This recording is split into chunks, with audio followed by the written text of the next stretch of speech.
Hey guys, welcome back to Charlie and the Chocolate Factory, chapter 22. I'm going to apologize for not uploading any chapters in the last week.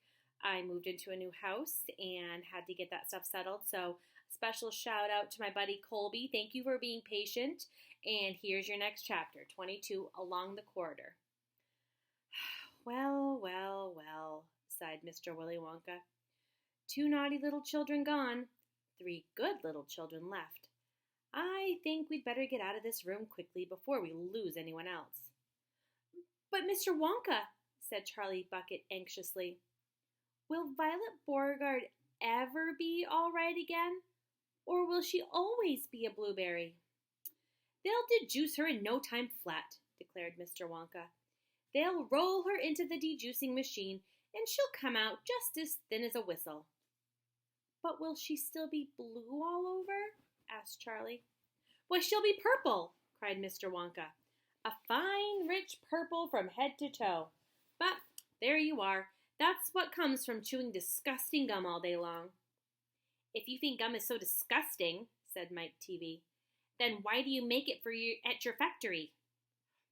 Do wish you wouldn't mumble, said Mr. Wonka. Can't hear a word you're saying. Come on, off we go. Hurry up, follow me. We're going into the corridors again. And so saying, Mr. Wonka scuttled across to the far end of the inventing room and went out through a small secret door hidden behind a lot of pipes and stoves. The 3 remaining children, Veruca Salt, Mike TV, and Charlie Bucket, together with the 5 remaining grown-ups, followed after him. Charlie Bucket saw that they were now back in one of those long pink corridors with many other pink corridors leading out of it. Mr. Wonka was rushing along in front, turning left and then right and left, and Grandpa Joe was saying, Keep a good hold of my hand, Charlie. It would be terrible to get lost in here.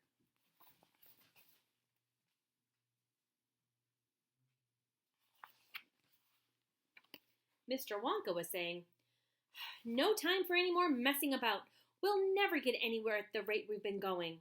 And on he rushed down the endless pink corridors with his black top hat perched on the top of his head and his plum-colored velvet coattails flying out behind him like a flag in the wind. They passed a door in the wall. No time to go in, shouted Mr. Wonka. Press on, press on. They passed another door, then another and another. There were doors every 20 paces or so along the corridor now, and they all had something written on them, and strange clanking noises were coming from behind several of them, and delicious smells came wafting through the keyholes, and sometimes little jets of colored steam shot out from the cracks underneath. Grandpa Joe and Charlie were half running and half walking to keep up with Mr. Wonka, but they were able to read what it said on quite a few of the doors as they hurried by. Eatable marshmallow pillows, it said on one. Marshmallow pillows are terrific, shouted Mr. Wonka as he dashed by. They'll be all the rage when I get them into the shops, but no time to go in, though. No time to go in. Lickable wallpaper for nurseries, it said on the next door. Lovely stuff, that lickable wallpaper, cried Mr. Wonka, rushing past. It has pictures of fruit on it. Bananas, apples, oranges, grapes, pineapples, strawberries, and snozberries. Snozberries, said Mike TV. Don't interrupt, said Mr. Wonka. The wallpaper has pictures of all these fruits printed on it, and when you lick the picture of a banana, it tastes like banana. When you lick a strawberry, it tastes a strawberry. And when you lick a snozberry, it tastes exactly like a snozberry. But what does a snozberry taste like? You're mumbling again, said Mr. Wonka. Speak louder next time. On we go. Hurry up. Hot ice cream for cold days, it said on the next door. Extremely useful in the winter, said Mr. Wonka, rushing on. Hot ice cream warms you up no end in freezing round. Let me reread that. Hot ice cream warms you up no end in freezing weather. I also make hot ice cubes for putting in hot drinks. Hot ice cubes make hot drinks hotter. Cows that give chocolate milk, it said on the next door. Ah, my pretty little cows, cried Mr. Wonka. How I love those cows. But why can't we see them? Whined Veruca Salt. Why do we have to go rushing on past all these rooms? Oh, we shall stop in due time, called Mr. Wonka. Don't be madly impatient. Fizzy lifty drinks, it said on the next door. Those are fabulous, cried Mr. Wonka. They fill you with bubbles, and the bubbles are full of a special kind of gas. And this gas is so terrifically lifting that it lifts you right off the ground like a balloon. And up you go until your head hits the ceiling, and there you stay.